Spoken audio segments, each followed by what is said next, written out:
Então, hoje eu vou falar um pouquinho sobre a força do atrito, né? Nós falamos bastante sobre movimento, sobre os tipos de movimento, distância, cálculo de velocidade, velocidade média, trajetória, né? Porém, nós não falamos quase nada sobre atrito. E eu não sei se vocês sabem, mas o atrito, ele faz parte do nosso dia a dia aqui. Nós precisamos de ter o atrito em algumas situações, dessa força de atrito, e precisamos de, muitas vezes, superar o máximo possível essa força de atrito em outras situações. Que situação que nós precisamos da força de atrito, por exemplo, no nosso dia a dia?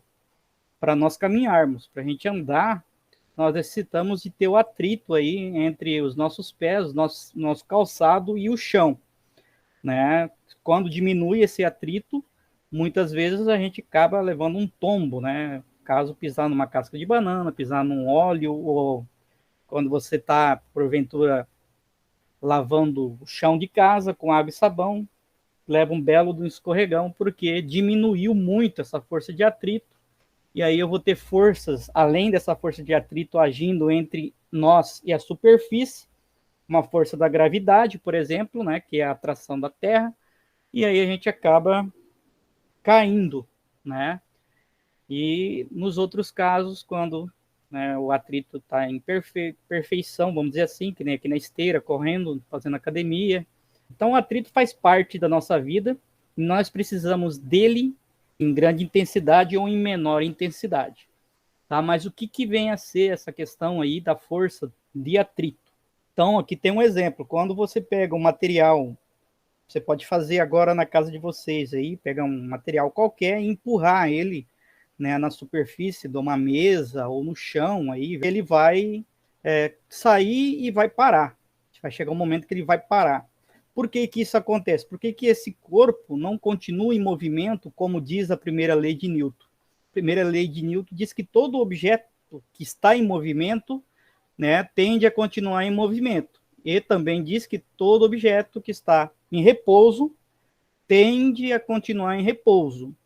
Porém, tem um porém aí, né? Se não for aplicado nenhuma força contrária a esse repouso ou a esse movimento. No caso aqui, como nós empurramos um objeto, aplicamos uma força nele, ele se deslocou, está tendo uma força contrária, então, a esse movimento. E essa força contrária, no caso aqui, que eu estou considerando durante essa aula, nós estamos considerando a força de atrito, tá?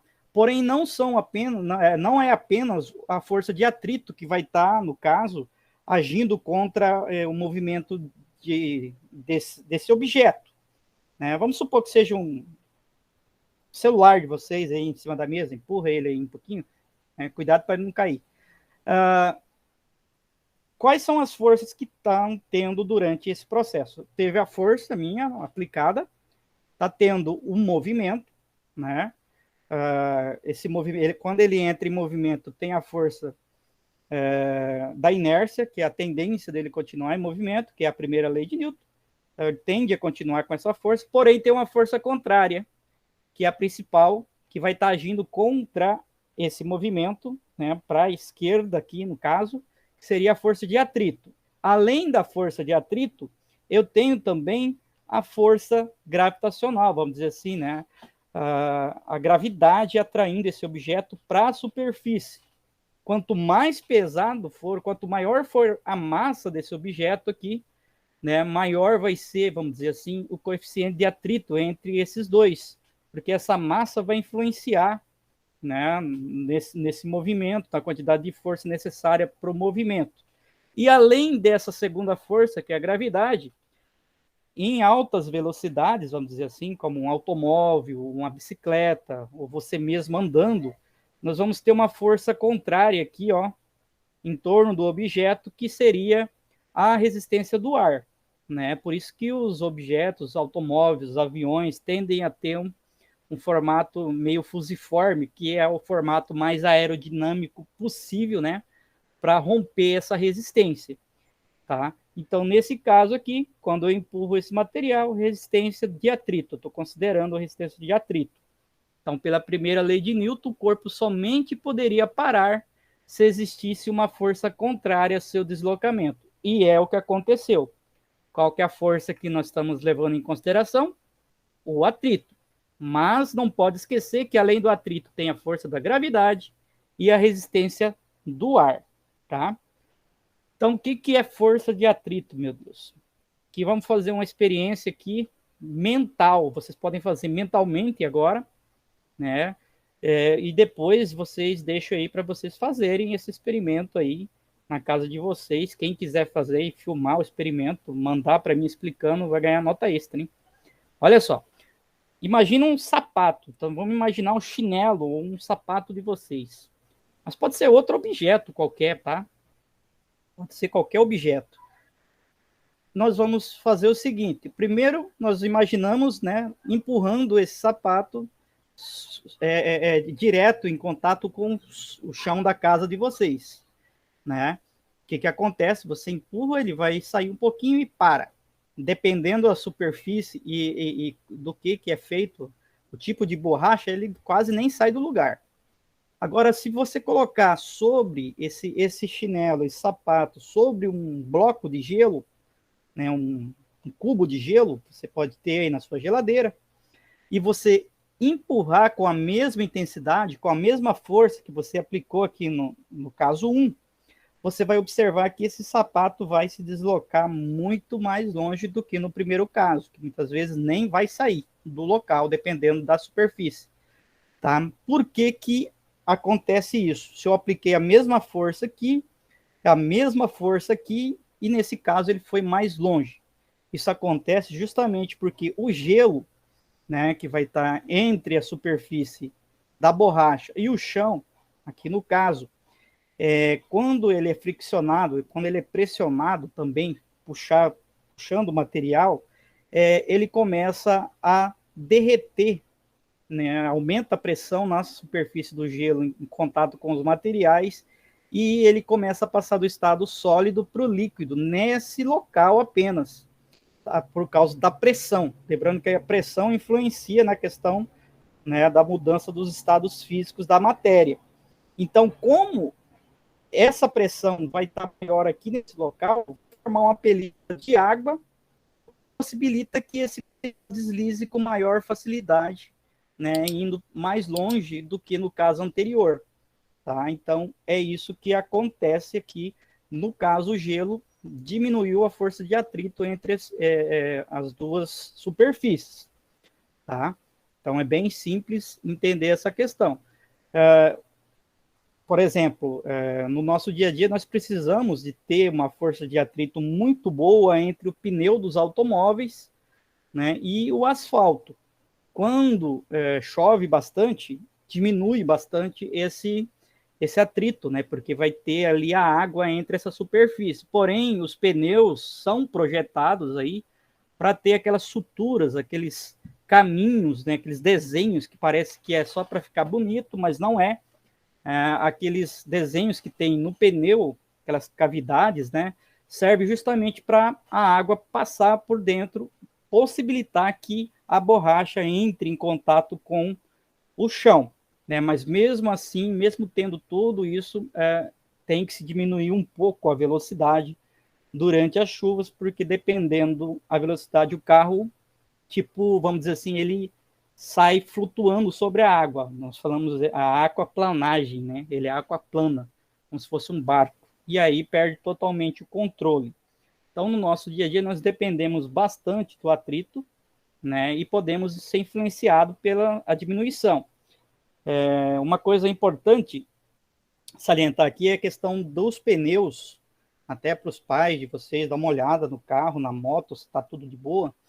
Mesmo que o seu carro, o carro do seu pai, do seu familiar estiver com os documentos em dia, se ele for parado numa blitz de fiscalização de trânsito e o pneu estiver gasto, ele vai levar uma multa bem pesada, né? Justamente porque se o pneu está com excesso de uso, diminui essas ranhuras do pneu, ele fica liso, careca, o que já diminui, né, vamos dizer, o atrito entre o asfalto troquei ele, né? E num dia de chuva, então, nem se fala. Fica igual esse sapato aqui escorregadio e aí ocasiona acidentes, ocorrem acidentes com muita facilidade. Então, o atrito ele é muito necessário aí no nosso trânsito, para nós andarmos no dia a dia. Se eu considerar o automóvel como exemplo, eu preciso de romper essa força de atrito também. Olha só que coisa legal. Ao mesmo tempo que eu preciso lá no pneu de ter bastante atrito, né, entre força de atrito entre a superfície do pneu e o asfalto, né, lá dentro da roda, onde está tendo o rolamento e o cubo ali, o eixo onde está girando, nesse local eu já preciso do inverso, de ter o menos possível de força de atrito. E aí usamos aí vários tipos de lubrificantes para resolver, né, para tirar o máximo essa força de atrito entre os materiais, né, o que possibilita que o automóvel seja mais econômico, né? Nesse caso aí, quando eu estou falando então das engrenagens, do motor, ou ali mesmo na roda, mas na parte interna, onde tem um rolamento. Então, ali eu preciso de diminuir a força de atrito o máximo possível. Quanto menor for a força de atrito, mais eficiente meu automóvel vai ser. Já entre os pneus, quanto maior for essa força de atrito, vamos dizer assim, né? É lógico que tem, se eu colocar um pneu grudento, meu automóvel vai ficar colado também no chão. Não é assim que funciona, né? Então, eu preciso de ter um atrito muito bom entre os pneus, entre o nosso sapato e para a gente andar no nosso dia a dia, senão a gente se esborracha no chão aí. Mas então, ó, vamos voltar ao experimento aqui. Por que que isso aconteceu? Eu já falei, né? Isso aconteceu porque, né, quanto mais espessa for a superfície, né, mais atrito ela vai provocar. Então, no caso aqui, como eu tive, acrescentou-se a água no chão aqui, né, ficou mais liso, diminuiu o atrito bastante, o que possibilitou que o sapato fosse embora. Nesse outro caso, como não tinha bastante atrito entre a superfície, né, a força de atrito era maior, e aí não ocorre o deslizamento. Por isso que o pessoal que anda de skate, por exemplo, cola, geralmente vem no shape ali colado, né, um tipo de lixa, que é justamente para o sapato aderir ali e você não escorregar e não cair. Algumas escadas também, rampas também tem essa questão. Então é isso que aconteceu no primeiro caso, ó, a sola de borracha, o chão, eles têm imperfeições, ondulações, mesmo que microscópicas, e elas interagem entre si, né, dando essa resistência ao movimento. Essa resistência nós chamamos aí, então, de atrito, ou força de atrito.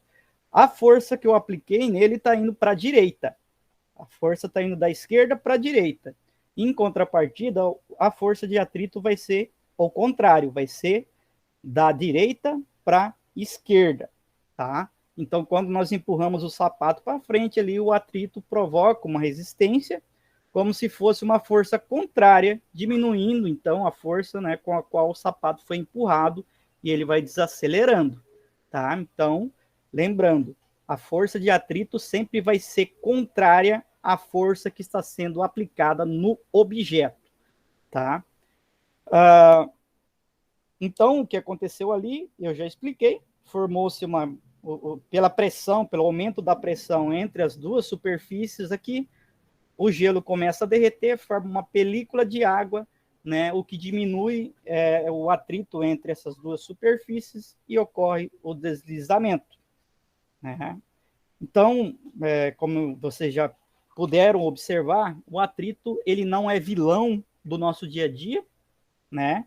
Ele é vilão em alguns casos e em outros casos não. Em outros casos ele é extremamente necessário para evitar acidentes, como no caso do pneu, no caso do nosso chinelo, né? Não sei se vocês já repararam, o chinelo quanto mais usado, dependendo do dia, você leva um tombão do nada, né? Se estiver meio úmido o chão, você escorrega, porque quando você anda vai diminuindo aquelas ranhurinhas, né, do rastro do chinelo ali, e quando ele fica lisinho, fica careca, a gente fala, né? Qualquer aguinha, qualquer umidade vai fazer você levar um belo de um tombo, porque diminuiu essa força de atrito aí. Então, o que é o atrito, né? O atrito é a resistência que os corpos, que os objetos em contato com outros oferecem ao movimento. Então, nesse caso, eu tenho um objeto, pode ser uma geladeira, pode ser uma cadeira, pode ser o sapato, o chinelo, qualquer coisa, e eu estou aplicando uma força, né? A força 1 aqui, né? Vamos supor que essa força seja 50 newtons. Porém, a interação entre esses dois objetos aqui está tendo uma força de atrito, que é essa FA, para cá, ó. Essa força de atrito é de 50 newtons de intensidade também. O que acontece? Eu consigo tirar esse objeto do lugar? 50 menos 50, zero. Não. Esse objeto continua parado, né? Porque o atrito, vamos dizer assim, deu um empate ali. Se a força, o coeficiente de atrito for maior do que a força, e o plano não for inclinado, for sempre retinho, o material, o objeto vai continuar estático, parado ali no local. Agora, suponhamos que eu tenho aqui 51 newtons de força e 50 de força de atrito. O que vai acontecer? Aí sim eu vou conseguir movimentar esse material, esse bloco, esse corpo aqui, um pouquinho, bem devagar, porque eu estou tendo 1 newton a mais sobrando de força, o que vai romper, né, conseguir quebrar esse coeficiente de atrito entre essas duas superfícies, tá? Para fazer o cálculo da força de atrito, tem essa fórmula, eu não vou cobrar esse cálculo para vocês, mas só para você chegar no primeiro, segundo, terceiro ano do ensino médio e não falar que vocês não viram, né? Aqui está a fórmula, força de atrito, né, é igual ao coeficiente de atrito. Esse coeficiente vai variar muito de material para material, tá? Do tipo de superfície, e o N, né, que é a força de reação normal ao plano de apoio, tá? Isso tem que levar em consideração o plano, se o plano é reto, é inclinado ou não, né, tudo tem que ser considerado, tá? Dependendo da situação do plano, mesmo eu tendo um coeficiente bom de atrito, mas se a inclinação for maior, né, eu vou ter também a força da gravidade, esse material vai acabar escorregando, né? O que acontece aí nas rampas, né? Por exemplo, na escola nossa, tem uma rampa lá, né, que a gente sobe, e o que teve que ser feito? Isso é normal em todos os locais que tem rampa, teve que se colocar a lixa, porque mesmo o nosso sapato tendo um bom coeficiente de atrito, ele escorrega naquela superfície, a gente acaba caindo. Então, por isso que foi colocado várias lixas, né? O que aumenta esse coeficiente de atrito e a gente não cai aí no plano inclinado. Então, é muito importante essa questão.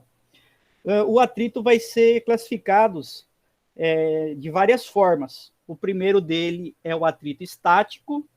O atrito estático, quando vocês ouvirem o termo estático, é que está parado, né? Então, o atrito não está tendo atrito entre as superfícies, porém não está tendo movimento para lado nenhum. Então, o atrito estático é aquele que atua quando não há deslizamento entre as superfícies.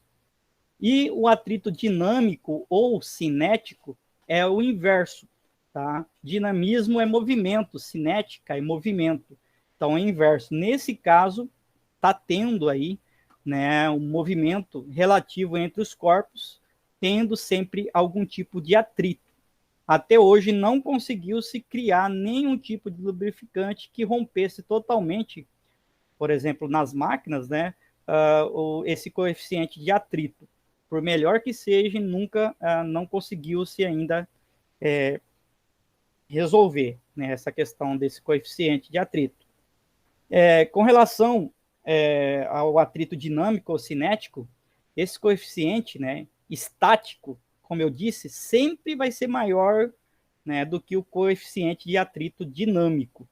Por isso que nunca, né, mesmo eu tendo melhor graxa ali no cubo da bicicleta, uma hora, mesmo que eu tirar o ar ali, se eu considerar o movimento, né, desse rolamento, ele vai sempre diminuir a sua velocidade, porque esse coeficiente estático sempre vai ser maior do que o coeficiente de atrito. tá? Então, o coeficiente estático é maior, sinalzinho maior com a mão direita, né, do que o coeficiente dinâmico ou cinético. Tá? Isso é importante anotar. Então, o sinal maior com a mão direita, se for com a mão esquerda, assim, o Vzinho deitado com a mão esquerda, é menor. No caso,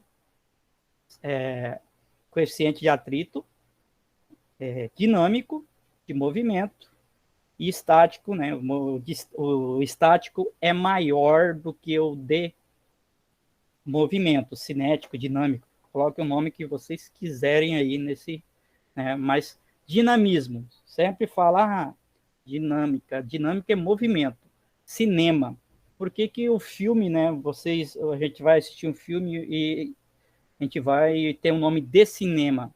Hoje em dia, se fosse criado o cinema hoje, com a tecnologia de hoje, suponhamos, provavelmente não teria esse nome, porque tem esse nome de cinema que vem de movimento. Movimento do quê? Do filme, né? Fotográfico que passava na frente de uma luz que era projetada numa parede. Então, dependia do movimento com uma velocidade determinada ali, o que fazia com que formassem as imagens. Várias fotos tiradas por segundo e quando giradas, né, passando através de uma lente com uma luz, formava a imagem do cinema, né, anteriormente. Hoje em dia, a gente não vê isso no nosso dia a dia porque as coisas já estão digitalizadas, porém, né, a princípio era assim que funcionava, né, e teoricamente é assim que funciona ainda a questão do cinema, né? As câmeras vão tirando várias fotos por segundo e depois vão, durante o play no celular, aí você coloca para rodar o seu filme, essas fotos vão ser passadas na tela do seu celular tão rápido que você não vai ver a troca de uma dela para outra. A gente só consegue isso com algum tipo de programa que faz pegar quadro a quadro aí da câmera do celular ou de qualquer outra câmera.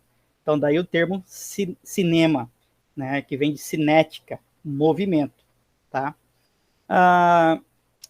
Por essa razão, então, pela força de atrito estático sempre ser maior aí do que a força de atrito dinâmico, é que nós temos uma maior, vamos dizer assim, uma maior dificuldade em colocar um automóvel em movimento do que quando ele já estiver em movimento, eu manter ele se movimentando. Nesse caso aqui, como o automóvel já está em movimento, já tem aqui a inércia a seu favor, é muito mais fácil eu manter ele se movimentando, tá? Nesse caso, como ele está em repouso, a tendência dele é continuar em repouso. Então, né, a inércia mantém ele, eu vou ter que aplicar uma força tremenda aqui para romper esse coeficiente e fazer ele entrar em movimento, tá?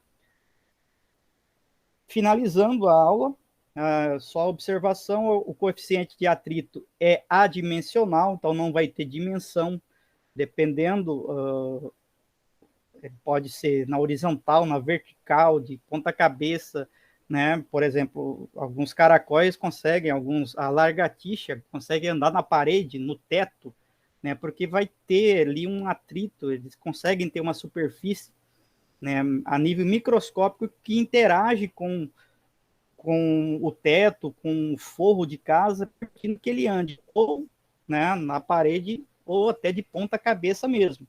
Tá? Então, independe o coeficiente de atrito aí, tá, da dimensão onde ele vai estar. O atrito de rolamento é muito menor, né, que o atrito de deslizamento, tá? E aí tem a vantagem da invenção da roda, tá? Então, o atrito de rolamento é menor. Então, se eu rolar um objeto, para eu rolar um objeto, né, no formato redondo, de uma roda, por incrível que pareça, nem sempre existiu, nem sempre foi usado, foi uma invenção humana, né? É muito mais fácil eu usar esse tipo de rolamento do que uma superfície de deslizamento. Alguns teóricos falam que as pirâmides do Egito, por exemplo, para construir aquelas pirâmides, levou-se aqueles blocos lá de 20, 30, 40 toneladas, né, de pedra, de rocha, e alguns teóricos dizem que foi levado sobre rolamentos, né? Usava-se árvores deitadas, colocava essas pedras sobre, e aí os escravos iam empurrando e conseguiam movimentar, né? Então, por incrível que pareça, a roda é uma invenção humana que facilitou e facilita muito a vida do ser humano no nosso dia a dia. É uma das primeiras invenções, ninguém tem aí por a data que foi inventado, né? Assim como o fogo também. O fogo não foi inventado, né? O fogo foi dominado. E a roda, o ser humano observou na natureza que aquilo existia e falou: olha, se eu cortar esse tronco aqui assim no meio, eu consigo movimentar ele, né? Fácil, mais fácil rolando do que eu ir puxando ele de comprido, né? Isso aí no dia a dia, e daí vem a importância da roda para nós no nosso dia a dia. Alguma pergunta sobre atrito?